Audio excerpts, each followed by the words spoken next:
Welcome to the It Came From The Basement podcast, brought to you by Tourworthy.com. My name is Jordan, and I interview the bands still grinding it out in bars and basements to talk about the various DIY scenes from around the country and how it affected their lives. What's up, everyone? This is Jordan from Tourworthy.com with another episode of It Came From The Basement.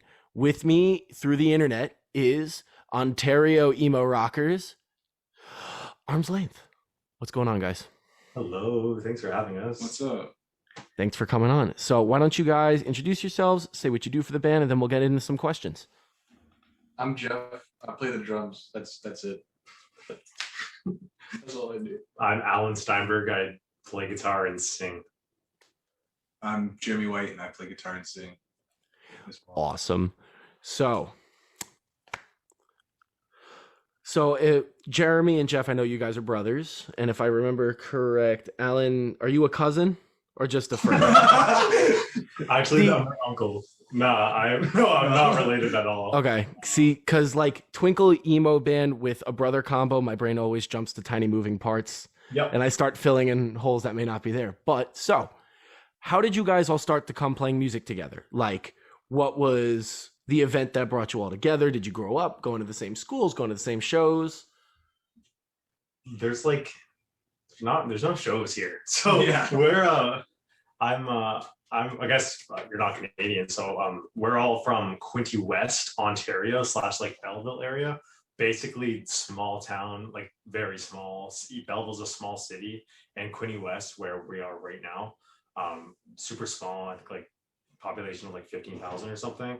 Very, very small. It's like a military town. So I moved to Quinte West from Barrie, Ontario, which is a much bigger city, when I was like 12 or 13. I was always really into music, but it wasn't until like late 2015, where I met Jeremy at a Halloween party. And I was like kind of in my like scene. Well, I was kind of like out of my scene phase. I was into like bands like The Hotelier and stuff, and like really starting to get into like Twinkle emo and all that stupid shit. Hey, man, I was there too. Yeah. And I don't know, Jeremy just looked like he was like into music, sort of. Yeah, he got the swoop, the emo swoop haircut. I was like, this guy looks like he listens to post-hardcore music. So turns out he did. And we talked about like Silverstein and bands like that. A classic. Like I the Mighty at the time, like very canceled now. Canceled now, but bands like that, Hail the Sun and whatever. Sort of bonded over that, and then we just started jamming. And we were like 15, 16. So we knew we had lots of chemistry together, but we just couldn't write a song for the life of us together. It just wouldn't work. And we couldn't write lyrics, or any good lyrics for that matter, until we were like out of high school. But anyways, when we started to jam together, like way back in like 2015, this is where Jeff comes into the equation. He's in grade 8, and it turns out that he's cracked at drums somehow. So like the only drummer in Quinte West is Jeff, and he's in grade 8, and he's fucking really good. And we just kind of took things really slow till late 2018, when we could actually start writing full songs. Yeah. And then that's where you get Loathe. Yeah, Loathe was our first ever. Yeah, like I think our first ever coming together band song. Yeah. Nice. So you said there wasn't really a scene where you grew up. So where were like the first places that you guys got to like cut your teeth in a live setting? I don't know if we have cut our teeth in a live setting yet, quite honestly. Like, We've played 6 shows so far. So Really, that's it? we played a cup. We have the shooters, like we have our. I'm even talking about like parties that your friends threw, just basement shows. Like, Yeah. even if it's that small, I don't need like a club setting. I We've like done the a couple house of stuff. those at our friend Pat's house, and all the day ones have been there. Those are really fun. We played in a nearby city, Kingston, Ontario. We played there a handful of times for our handful of shows. I think we played there like 3 times, so that's a decent time. We played Toronto once. We headlined. It was sick. It was awesome. We like planned it ourselves. That was like, I think that was my favorite show. That was fun. And where else did we play? We played Oakville. That was a L, but it was at Oren's house. Our friend Oren's. That was fun, but no one knew us there. It was when we were like super, super small. Well, we still kind of are in the grand scheme, but and yeah, so we haven't just friends' basements, I think, to start. Hey man, I think you guys are one of the only bands that I could name that grew a following in the pandemic. So, Yeah, I guess, eh? like Crazy to think about. on your second EP, landing a 7.5 on Pitchfork, that was probably. Were you guys like geeking out over that? Yeah, like, yeah. Really cool. I mean, I don't think we expected that at all. Pitchfork. Yeah, that was kind of out of the blue. Yeah.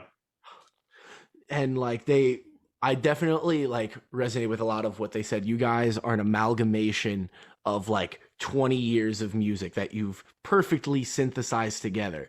Everything from like that early 2000s, late 90s, like Hot Topic emo, all the way through like Algernon, Cadwalladery, like twinkly stuff. I And don't then know how to even say it either. yeah. See, I'm near Philly, so I should know how to say it. But and even with like all like the basement, like catchy post-hardcore, post-grunge stuff, like you guys just threw it all into a pot and seasoned it in just the right way.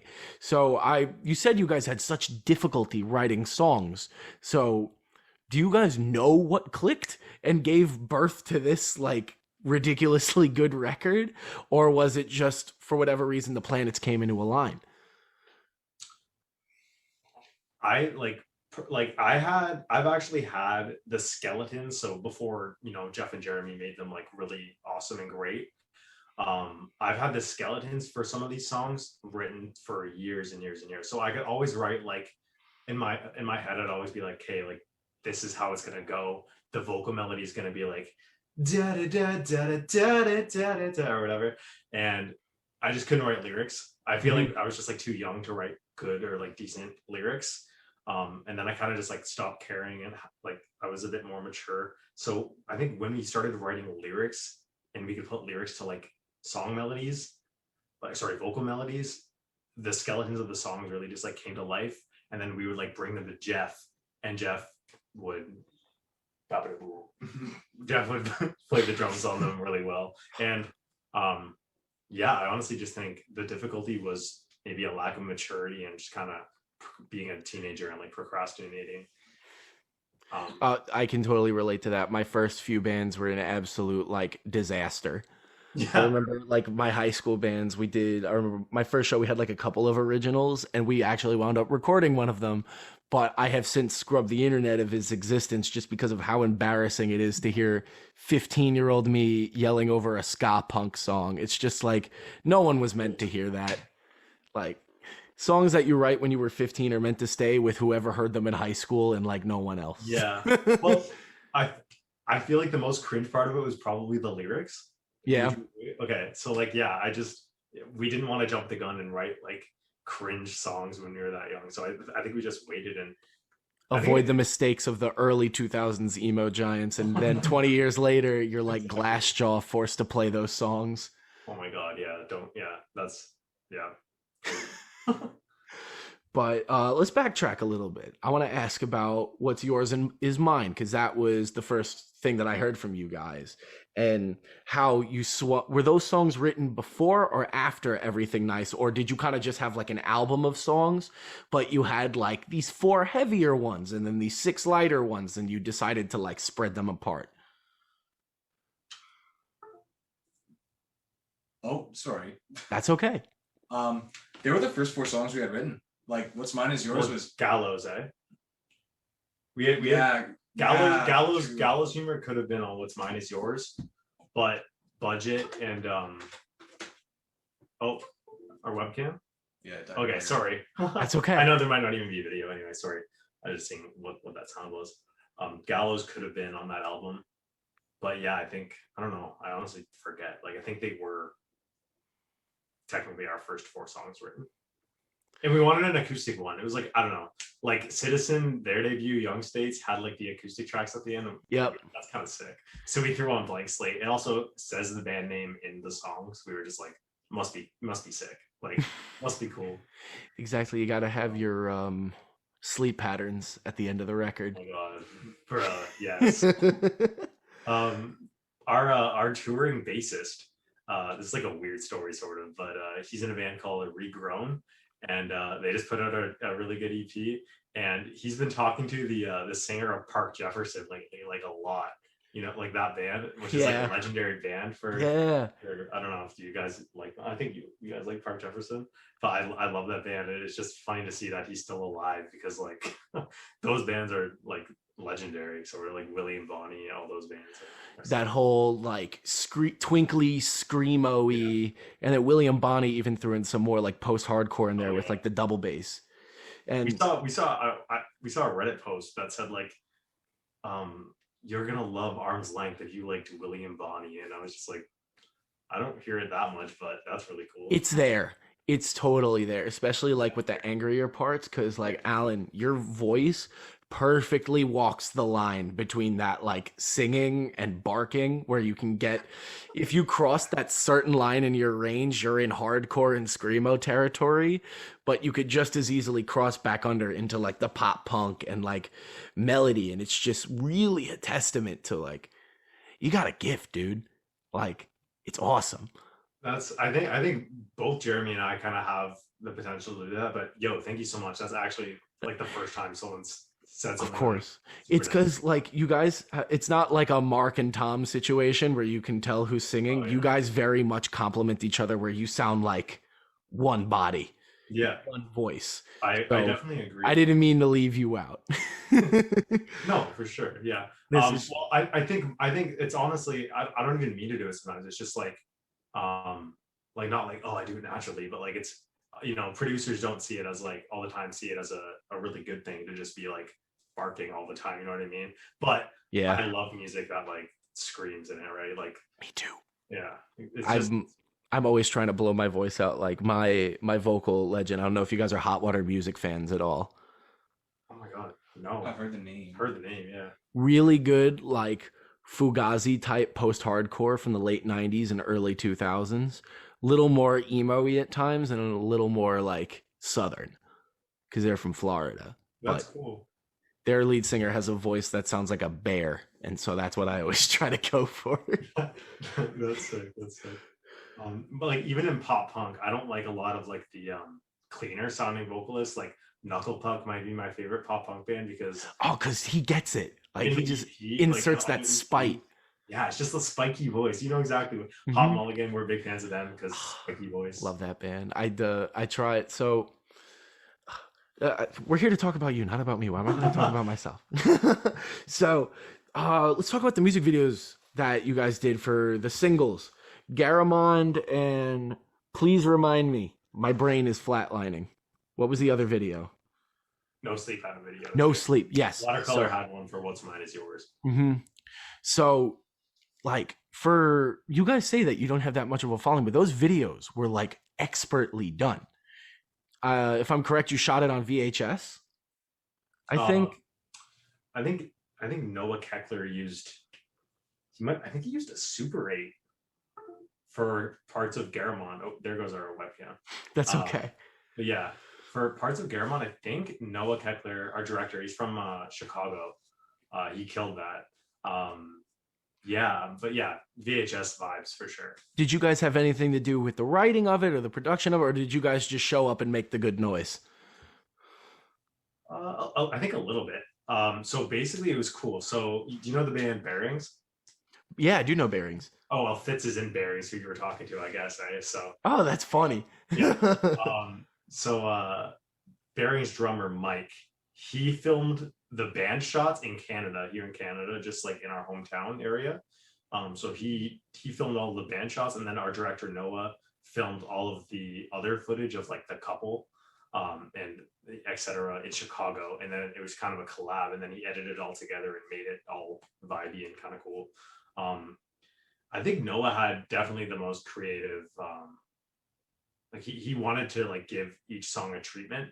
And Garamond, we weren't going to release Garamond first originally. We were going to release No Sleep first because it just kind of has that banger mentality where Garamond's a bit kind of more sad. I'm happy now we released Garamond first, considering the success it's had. Yeah.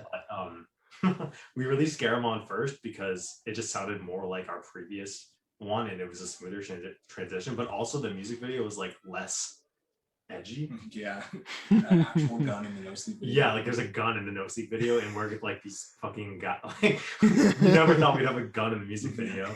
But we were anyways. Yeah, so that's how the music videos kind of came to be. But for No Sleep, yeah, when Noah Keckler, our director, like, Does that have anything to do with the label? We're not signed to a label. No, I didn't think you were, but I didn't know if you were like trying to like nod the title towards No Sleep Records, because I know a lot of the bands we've talked are in that style. Oh, for sure. No Sleep kind of briefly crossed our minds at first, but it had nothing to do with that. The song says No Sleep in it, but we were aware that No Sleep might have been like, oh, cool. But yeah, the that music video is very drastic and kind of like unlike the vibes we thought our band would have, sort of, but it worked out in the end for sure. It's definitely a cool video. But speaking of labels, since you guys are unsigned, I'm very much a label nerd.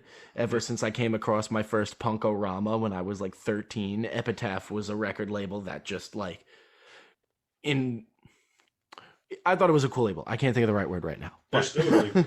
Yeah, Epitaph rocks. But what I want to ask, like, what labels do you think Arm's Length would have a really good home with?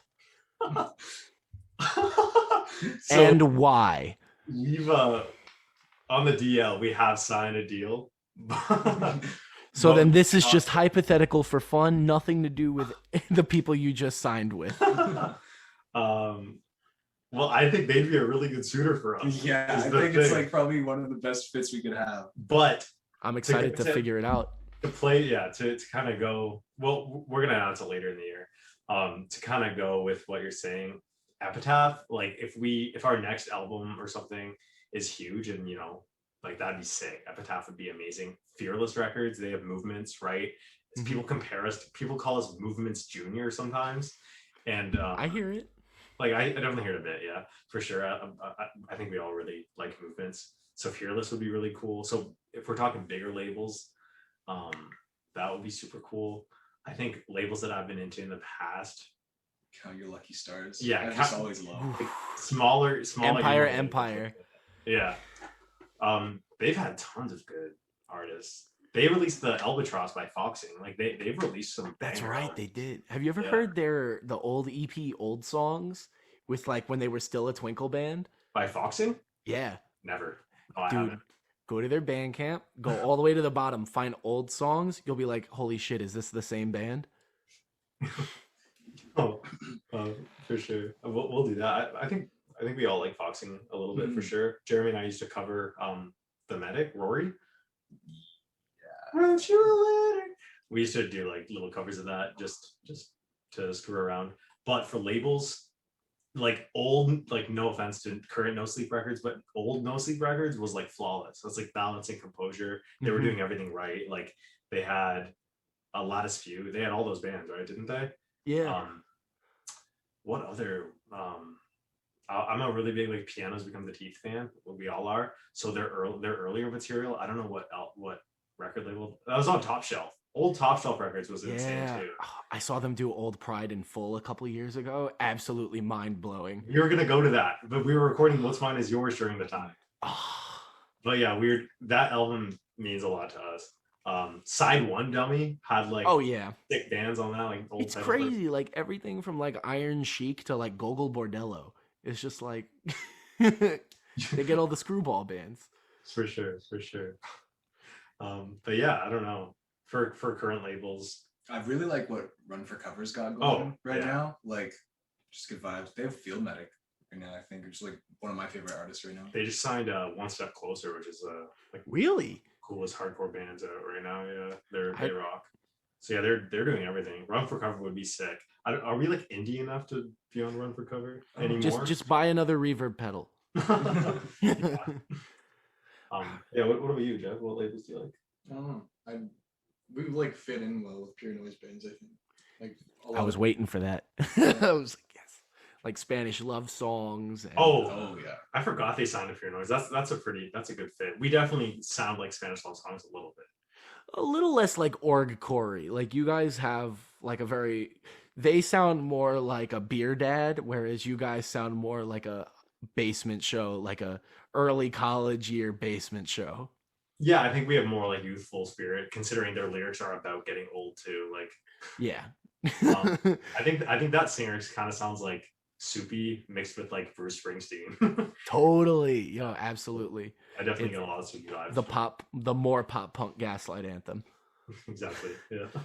But going on with like on the theme, keeping on the theme of like future aspirations and stuff. I know you guys have a tour coming up with Meet Me at the Altar, and you're gonna be cutting your teeth in the States for the first time.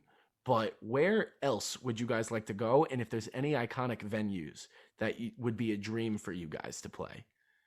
The moon. Shut I'm sorry. Hey, Metallica played in Antarctica. You guys can play the moon. Antarctica would be insane.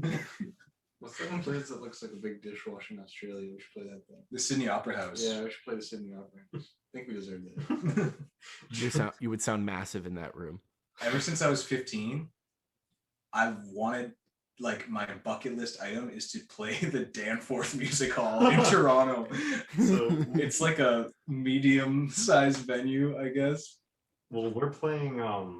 Hasn't been announced yet, but we are playing in Toronto later in the year at what is that venue? I don't think I've looked at the venue. I Really? think I just It's not Danforth, but it's like it's something as big as that. Oh, it's the one that's upstairs, I think. Isn't it? No, Sneaky No. D's? No. Hard Luck? No, it's not Hard Luck. It's bigger than Hard Luck, which is fucking wild. Mhm. Yeah, so we're in a weird spot because Yeah. we've only played really, really, really small venues, and we're going on tour. Our first tour is with Nothing Nowhere, who has 2 million monthly listeners. Yeah. And what the fuck? Like, first of all, we love Nothing Nowhere. Mhm. Maybe At the Altar is really cool too, but we've been like fans of Nothing Nowhere for 5 years. Jeff and Jeremy, I don't know, all three of us, I guess we've gone to see him countless times. Well, not countless, but like 2 or 3 times or something. Countless. Countless. So that's really huge for us. And the fact that he likes our music apparently is really fucking insane. But anyways, that's crazy. But those venues are like 700 cap for a couple of them, which is wild because we were playing in front of 20 people a year ago. So going to be interesting for sure. In terms of dream, I just love to play like Europe. Would be really cool to like go overseas. Be able to travel. They got some Actually really see cool stuff. concert halls over there. It's all these old converted churches and cathedrals, and it's just wild. Yeah, it would be sick. Basically, I want to play anywhere with like air conditioning, but like also like honestly, the dream is just to play anywhere where like someone knows the music, as like lame as that sounds. But like I can vibe anywhere. If people like our band, I'm gonna have a lot of fun. Well, I think you're gonna have a really good time on this tour then, because a lot of people are gonna know the words. Well, besides me, if you ain't singing, then I will be at that New York date, and you will hear my vocal cords shredding. you can do guesties then. Yo. For sure. Don't tempt me with a good time. I don't know how the stages are gonna be at those venues. I don't know a ton about them. Where are you playing in New York again? LPR. Yeah. Le Poussin Rouge. I was supposed to see Alexis Marshall from Daughters in that room before the pandemic hit, and that would have been my first time there. So, had that show have happened, I would have had some advice and some pointers to give you. But because of the events of the last year and a half, I sadly cannot. But I look forward to learning that room with your music as the backdrop. So keeping on the theme of tours, I'm gonna ask like another dream question. Dream bands that you would love to tour with. The Hotelier, if they came back. That's my Yeah. favorite band of all time, probably. Counterparts, which seems like it could happen one day. Definitely. I saw them in Brooklyn a couple years ago, and like when we all rushed the stage during the disconnect, Oh yeah. it was just chaos. And for whatever reason, Terror was the closer. I was like, no, Counterparts close. Well, The Disconnect is like the last song in the world. Like that song is just the closer of like my life. Like Yeah, it's a perfect closer. they've all it's been their closer for so long. I think I've only seen them once where it hasn't been their closer. And when I saw them and it wasn't their closer, they played Burn last, and they played the Disconnect second last. So like it was still basically the closer. Nice. That band's one of my faves. Personally, do you know Grandview? You probably do. You know. So funny story about Grandview. I have a friend who has a friend that was in that band. And I had no idea of this until we were hanging out at her house and I was playing it and she's just like, "Oh, is this Grandview?" I'm like, "Yeah, you know them? They have like, what is it, like 20 monthly, something like ridiculously small." She's like, "Yeah, my friend's the bassist." And I'm just that album they made, like everything between so good. the wall. Yeah, that's one of the best. If they did like I like how we're listing bands that like aren't active anymore, but that band would be crazy for me. That's why it's a dream question. Pianos become Which era pianos become the teeth? any Keep You. I didn't really listen after Keep You, but just grab my water bottle. I think that would be it for me. What about you guys? Like Nothing all of over. those, but with Citizen as well. Like Their new record Yeah. was really good. Some big like block party vibes. I don't know if you guys ever listened to them. We know their songs. Block Party, they're huge, right? Mhm. What was it? I was about to say just one more quick one. What was I gonna say? The Fray. yeah. That would be awesome. Anyone for you, Jeff? Like Nothing Nowhere is my most listened to artist. Just like I wanted Nothing Nowhere more than anything, but I guess I'm just spoiled now. So. It's a good position to be in.